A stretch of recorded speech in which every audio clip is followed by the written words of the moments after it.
ठंडी की वह रात कुछ ज्यादा ही खामोश थी। कोहरा इतना घना था कि सामने खड़ा आदमी भी साया लगता था।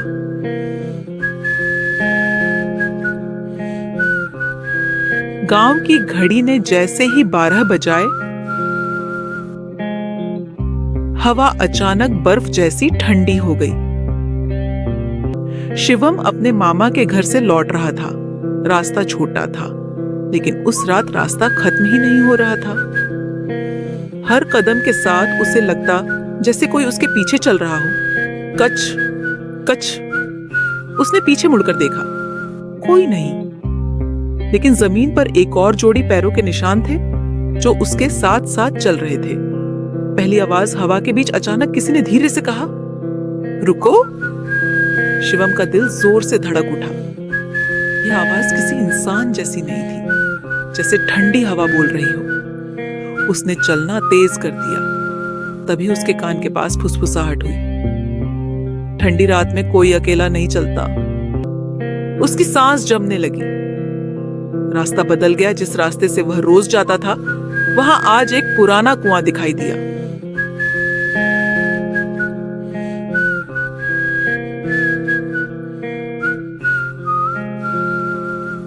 शिवम को याद नहीं था कि यहां कभी कुआं था। कुएं के पास एक बूढ़ी औरत बैठी थी।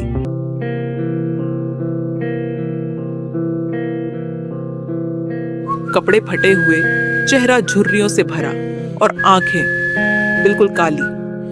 उसने बिना देखे कहा, आज भी देर कर दी। शिवम बोला, माँ रास्ता कहाँ गया? औरत ने धीरे से सिर उठाया। उसकी गर्दन अजीब तरीके से मुड़ी हुई थी। रास्ता नहीं बदला बेटा, रात बदल गई है। ठंड ने पकड़ लिया। शिवम के पैर अचानक भारी हो गए, जैसे जमीन ने उसे पकड़ लिया हो। उसने देखा, उसकी सांस से निकलती भाप नीचे गिरकर बर्फ बन रही थी। बूढ़ी औरत खड़ी हुई। अब उसका कद बढ़ रहा था, हाथ जमीन तक लटक गए और आवाज गूंजने लगी। जो लोग ठंडी रात में घर देर से लौटते हैं, वो सुबह नहीं देखते। सच्चाई शिवम को याद आया। इसी रास्ते पर पिछले 5 साल में 3 लोग ठंड की रात लापता हो चुके थे। सुबह उनके जमे हुए शरीर इसी कुएं के पास मिले थे। बूढ़ी औरत मुस्कुराई, ठंड सबको बराबर कर देती है। आखिरी पल शिवम चिल्लाया, लेकिन आवाज बाहर नहीं निकली। कोहरा उसे निगलने लगा। हवा में बस एक आवाज रह गई, अब तुम अकेले नहीं हो। सुबह सुबह गांव वाले वहां पहुंचे। कुएं के पास एक और जमी हुई लाश थी। चेहरे पर डर ऐसा जैसे उसने रात को ठंड को चलते देखा हो। और तब से गांव में कोई भी ठंडी रात में अकेला बाहर नहीं निकलता।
जादुई कार और गरीब लड़का। एक छोटे से गांव में आरव नाम का एक गरीब लड़का रहता था। उसके पास ना अच्छे कपड़े थे, ना मोबाइल और ना ही स्कूल की फीस भरने के पैसे। लेकिन उसके पास एक चीज थी, सपना। वो अक्सर आसमान की तरफ देखता और सोचता। आरव की आंखों में चमक आ गई। उसने कहा, मैं कभी गलत रास्ता नहीं चुनूंगा। जादुई सफर शुरू। जादुई कार आरव को अलग अलग जगह ले जाने लगी। एक, पहली जगह एक लाइब्रेरी, जहां उसने मुफ्त में किताबें पढ़ी। दो, दूसरी जगह एक स्कूल, जहां उसे छात्रवृत्ति मिली। तीसरी जगह एक वर्कशॉप, जहां वो टेक्नोलॉजी सीखने लगा। हर जगह आरव मेहनत करता, सीखता और आगे बढ़ता।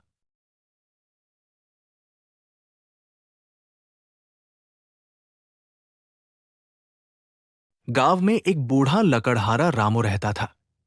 सीधा सादा, ईमानदार और मेहनती। दिन भर जंगल से लकड़ियां काटता और बाजार में बेचता। जो भी कमाई होती उसी से पेट पालता। उसी गांव में एक अमीर जमींदार हरिप्रसाद भी रहता था। घमंडी, क्रूर और लालची। गरीबों की जमीन हड़प लेता और उनके साथ बुरा व्यवहार करता। एक दिन हरिप्रसाद को रामू की जमीन पसंद आ गई। उसने रामू को धमकाया, बुढ़ू, अपनी जमीन मुझे दे दे, वरना अंजाम बुरा होगा। रामू ने शांति से कहा, मालिक, ये मेरी पुश्तैनी जमीन है, इसे बेच नहीं सकता। हरिप्रसाद ने झूठे केस में फंसाकर रामू की जमीन छीन ली।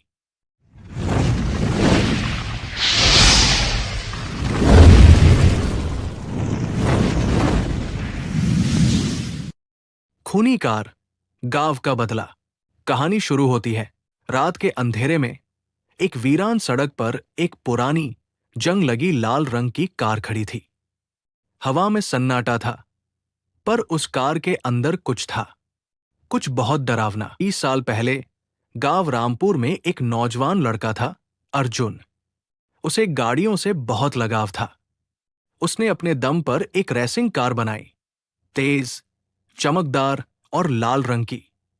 उसका सपना था कि वो एक दिन इंडिया का सबसे बड़ा रेसर बने। लेकिन गांव के कुछ लोग, ठाकुर सुरेश, पंडित हरिराम और प्रधान रघुवीर, उससे जलते थे। उन्हें मंजूर नहीं था कि एक गरीब लड़का इतना बड़ा सपना देखे।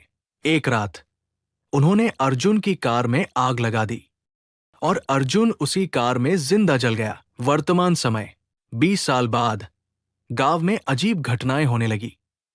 रात में लोगों को इंजन की आवाज सुनाई देती थी।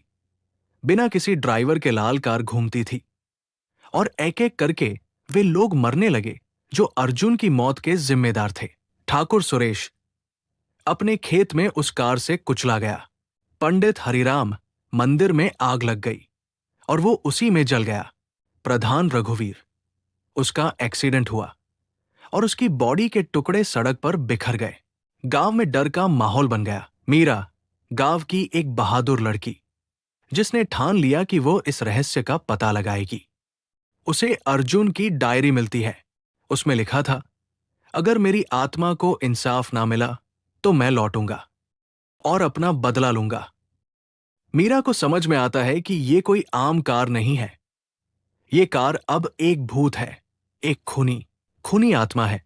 मीरा जंगल में उस कार के पास जाती है और अर्जुन की आत्मा से बात करती है। वो उसे बताती है कि अब उसके दुश्मन मर चुके हैं।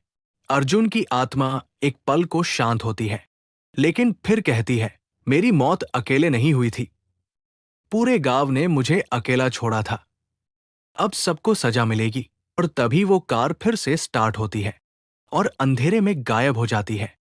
वो कार अब भी घूम रही है और अगला नंबर किसका है, कौन जाने।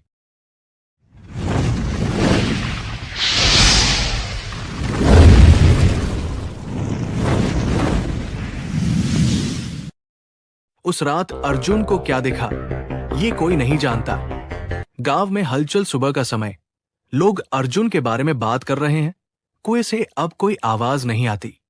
लेकिन अर्जुन भी तो वापस नहीं आया। हवेलीदार का बेटा खड़ा है। उसकी आंखों में गुस्सा और चिंता दोनों है। बस बहुत हुआ ये तमाशा। मेरे दोस्त को निगल गया वो कुआं। घूमकर नौकर से कहता है, दादाजी को बुलाओ। अब वक्त आ गया है कि नाना जी इस रहस्य को सुलझाए। पुरानी जीप से एक बुजुर्ग का आगमन, सफेद दाढ़ी, गले में तुलसी की माला, आंखों में तेज ये हैं, नाना, एक तांत्रिक और रहस्यविद। जिस कुएं ने नैना को बंधा रखा था, अब वहां एक नई आत्मा कैद है और उसे मुक्त करने कुएं के पास पूजा की तैयारी कर रहे हैं। चारों ओर दीप जलते हैं। नाना मंत्रों के बीच गंभीर स्वर में, नैना अब अकेली नहीं है।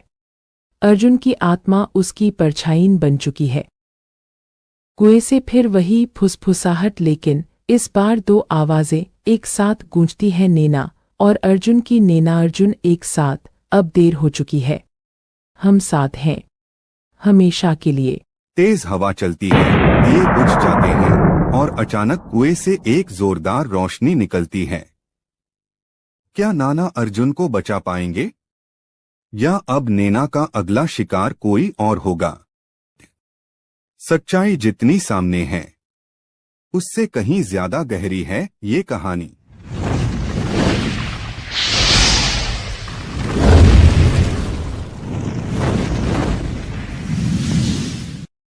बहुत समय पहले धनपुर गांव में एक सूखा कुआं था, लेकिन वो कुआं बस सूखा नहीं था। उसमें बसी थी एक आत्मा, नैना की आत्मा। नैना रोज मंदिर में पूजा करती थी, गायों को चारा देती थी और किसी का बुरा नहीं चाहा। फिर भी मेरे साथ इतना बड़ा अन्याय क्यों हुआ? नैना, तुझ जैसी लड़की को मैं अपना बना सकता हूँ, तुझे समझ नहीं आता क्या? मैं जमींदार का बेटा हूँ। अगर तू मेरी नहीं हुई तो किसी की भी नहीं होगी। विक्रम ने अपना गुस्सा नहीं रोका और एक रात उसने नैना को कुएं में धक्का दे दिया। उस रात के बाद से कुएं से कोई लड़की के रोने की आवाज आती। उसने भी उधर झांका, वो लौटकर नहीं आया। अर्जुन, ये सब अंधविश्वास है। मैं खुद जाऊंगा और सच्चाई लाकर रहूंगा। रात में रिकॉर्डर चालू करता है। अगर तुम यहां हो नैना, तो सामने आओ। मैं तुम्हें मुक्ति दिलाने आया हूं। क्या तुम मेरी मदद करोगे? उस रात अर्जुन को क्या दिखा ये कोई नहीं जानता, पर अगली सुबह कुएं से एक रोशनी उठी और फिर कभी वहां कोई आवाज नहीं आई। नैना को शायद अब शांति मिल गई थी। पिक्चर अभी बाकी है मेरे दोस्त।